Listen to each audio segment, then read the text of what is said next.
Kesuma guda surprise tinggal aku ya.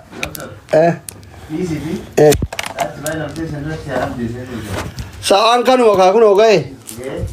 Umman illee jira saat illee jira. Keessumaa dhufe keessumaa guddaa nama baay'ee jira nama kuma dhibba afurii jira. Bishaan maa fiddarre asteennuure lafa qallee lafa kennee asteennu. Laa ilaaha illallah. Ifa ibsime yaadha seenaan dukkanoofne. Ana doktor illee nama gurraacha. Nama gurraacha mana. Gurraacha. Nama sheekaa turutti seene ummata sagalee akka malee udaala jeeste badhaadha seena. Ay bareenne. Barenne. Ummanni kun akkatuma taa'e du'aa makana faa fudhata argitanii. Masha Allah tabarakallah. Salama gaafadhame. Assalamu alaikum warahmatullahi wabarakatuh. Wa alaikum salam warahmatullahi wabarakatuh. Jirtu warra azal jirtan khashamarranii khadargeysaa khabiyya tana kas jirtanii khabiyya biraa jirtanii sumda keessanuu. Haa isin beekaa. Saajjoor jedhamuun isaan. Isin bira haagee usin jecha. Arra ziyaaraa mana doktora. Naqaraasii suu dhufan. Duraan isaan tusin kanaa isa arra majlis isaanii dhufneeti. Isimmaa wani qaraatamanii dhufne. Akkasi gaa inshallah baga jiraatanii inshallah nama barakaa rabbi sinaa godhu. Amiin. Doktora illee nama barakaa rabbi haa godhu. Amiin. Akkasi gaa inshallah salaamtuma siin jenneeti. Warri akka carraa karaa feesbuukaa yuutuubii hordofne isaan hedduu gara tiktookiin dhufanii nama guddaa biyyi kaayirootuun qabdu Sheekh Jawaar jedhamu ustaaz. Sheekh Jawaarii namni tokko akka carraa warri tiktookii qabu fayyadamtaniif. Akkasi abbaa baqattoota biyya kanaati. Namni hundi isaan irratti qaraa biyya biraati irrallee dhufanii. Irra hedduun keessan hin beeytanii warrummaan hin beeyne akkasitti ustaazni mana keenya dhufanii hundi keessan koppiliinkii godhaa, sheer godhaa, hiriyoota keessanii daddabarsaa. Ustaazni ana qofaa miti isinitti heeyyamanii dhufanii waan isaan barbaadan yerumatti heeyyamtanii mire? Nu hundatti heeyyamtanii. Anaa fi ijoolleetti warra ana qofatti hin dhufne isin hundatti dhufanii hundi keessan walii daddabarsaa haajaa ustaazaa yoo waan dandeenyu taane walumaan baafna rabbi nu haa gargaaru. Barakallahu fiikum jabaadha maqaa ustaazanitti koppiliinkii sheer godhaa hundi keessan. Jabaadha ol dabalamaa barakallahu fiikum jabaadha. Jabaadha hundi keessan koppiliinkii godhaa riipoosti godhaa sheerii godhaa. Haara seenaa buna fidika. Amma jaartii lamaffaa irraa fuudhuuf taa'ama jetta. Lakkii boo haadha seenaan taatu. Haatini seenaan taatu lakki. Hin taatu? Tarra fuudhanii seenaa. Ma? Tarra fuudhanii seenaa. Amma. Ta seenaa qabdu. Kun isin hin qaraati. Gizee isin asii mana natti cuftee ijoollee fudhattee markaza deemtu oone nama buna naa dhaabudha. Hanga sangaa maa. Waan mana keessa ergannu jaartii xiqqoo shari'aa waan osoo naa fiddanii ilaaltanii. Abshir. Haati seenaa. Qabqabbee irraa ganama dhaabdee waan sochite. Akkasii mana deemti. Haadha seenaa tuqaan iyyuu namna. Hin ta'u. Hin ta'an. Haadha seenaan tuyi namna. Gasi jettaa rabbi Yoo waan jiraatanii sutuma jenna malee amma haadha seenaa irra waan jennu haa. Shari'aalleen dura itti hima jettii.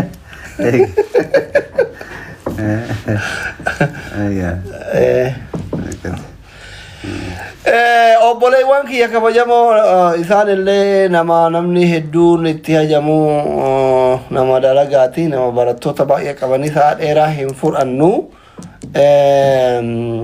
Obboleessa keenya tokkotuyyuu guyyaa iidaa manni jalaa gubatee dhiyoo kana mucaan ganama gasti kiyyaallee dhufee akkaawuntii waan sirreeffatanii biraa buuse.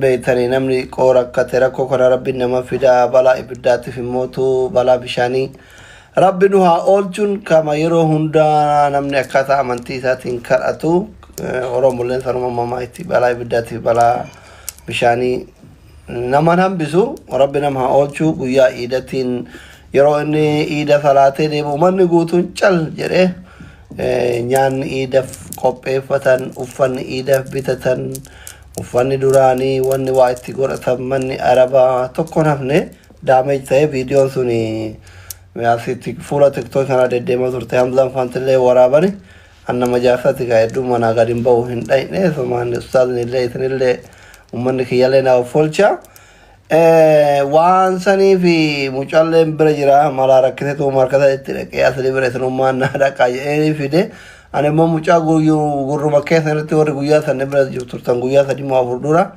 akkaawuntii sirreeffadhu yeroo ma'ani laayibira jiru gasti ergadhu jedheeni namni rakkate ka ijaan qabu gasti masanirra dhufurra miilan dhufu wayyaa jedheetiriin kuno ama barri anko akkani mana seenan gideere muti godhu kana saniif ijoollee bira gabba ijoollee shamarranii warra wajjin jirru bira saniif bahe waan saniif dhufanii mucaalleen kunooti ustaazallee nama guddaa nutti fidee dhufee rabbi isin haa kabaju kophaayyuu teennee takkaa isin jala saalfanne hin beeynu mucaa kana araboonni waraqaa haadha manaa isaa jireenya biyya kana waraqaa jireenya haadha manaa irraa fuutee akka isaa irraa fuutee namoota isatti dhiyaatan namoota manguddollee akka waasii biyya keenyatti irraa fuutee waraqaan jaraa ijoollee isatti dhiyaataniitii fi haadha manaatiif isaa araba harka jira biyya kana qaballee jira yoo mana gubate kana hin sirreessine yoo biyya kanatti uummanni illee hin hammaata hin sirreessine hiisisuuf ammala yoo hidhame immoo biyya kanatti namni nama ba'uun hin jiru hin ulfaata haalli waan sanii fi amma mucaalleen kun ustaaza manatti natti fidee dhufee birriin gaafatan 150 yeekuun 150 isatti guddoodha malee riyaaluma 3,000 nuti namni 1,800 as jiru kun osoo riyaaluma 50 walitti darbinee fi birma Itoophiyaa takka 2,200 yoo darbineef irraa kafaruu dandeenya Please kanaafi abbaan rabbiin isinii laaffise jedhe obboleessa keenya kana kamanni guyyaa iidatiin guyyaa gammachuutiin irraa gubatee amma aramni rakkisaa jirtu kana gabba'uu dhogganii walaa mana keessatti eeganii abbaan rabbi isinii laaffise jechuun huma xiqqoo walitti darbaatiniin doolaara 3,000 kana walitti buusaa fi mana kana ofirraa tolchisiisee waraqaa isaa fudhatee bakka biraatti haa kireeffatu isiniin jechuun dhufannatti fakkaataa taanii waan isaan dhufaniif yoo waan biraatti illee dhufan birrilee argamee dhufan isaanuma ina mucaan meetii mucaan kunooti mucaan kana haftamii fakkata akka naaf ustaazarra nama gabbataadha yoo balaan tasaa si huqqisee sin fuudhu ammoo akkatti qaama isaa laaltani anaaf ustaazarra inni haftamii fakkata gabbataadha shifeera tuktukiiti ka shifeerri waan nyaataa hin gabbata Kadur saniir. Kadur khagatii qamali amati dhabe. Kadur tasa balaan ibiddaa tasa sitti dhufa kaa kun osoo dhukkuba taatee nyaata si dhoggee dhugaatii si dhoggee irriba si dhoggee huqqatta balaan tasa immoo akkuma siisuu si dhufa waan ta'eef suuratti waan miti namni kenna baay'ee gisee nama gargaartan nama huqqataafa onnoo gargaartanii jechumaaf akkasii ustaazatti isin dabarsaa waan ustaazii walumaan dhageenya. بسم الله الحمد لله الصلاة والسلام على رسول الله صلى الله عليه وسلم هواس خير نوري منا دكتور أسلي تنم دخيسنو السلام عليكم ورحمة الله وبركاته سينجا سلا دكتور أسلين واسلا نمني دبتشو كم هند دبته بويتي ديرا على أنا يتورمون أكو مجا أجر تاني تبليس خير على رسول نمني جانين أنا ران ركي أمدول يركي لين بيهو تلفون أنقرو يرودنا بالولاتوري luguma sanitti rakkateeti manni isaa akkuma asliin jeesanitti irratti gubatee arabni mana qabee harkaa qaba kanaaf gaasilaa wanni deebi'ee niin ibsoon jee yeroo sirra guutaati nama gargaaramuu qabu jenneetti amanneeti doktora wajjin illee kunoo isaan baay'inaan qotanii ammatti doktorilleen gastii isaa baneera jedhanii nulleen waliin hirmaannee nama gargaaramuu qabu kana haa gargaaruu jechumaafi loomiin 50 nam tokkotti ba'aadha nam tokkotti ba'aadha ammoo nam 50tti tabaajan kanaaf inshallah hawaasni keenya akkuma doktorri reewu jeesanitti obboleessa keenya kana gartee cinaa dhaabbannee doolaara 3,000 kana yoo irraa kafallee innillee nagee isaatiin waraqaalee isaatillee fudhatee iddoo biraallee kireeffatee nagee agartee jiraachuu danda'a kanaaf namni rakkataa cinaa dhaabbate akkuma ergamaan rabbii alayhi salaatu wasalaam je'etti namni gartee nama tokko duniyaa irratti rakkataa san cinaa dhaabbate rakkoo guyyaa akhiraa ta namni nama furuu hin dandeenye san rabbiin subhaanahu wa ta'aalaa nama san irraa furaanun jedhe kanaaf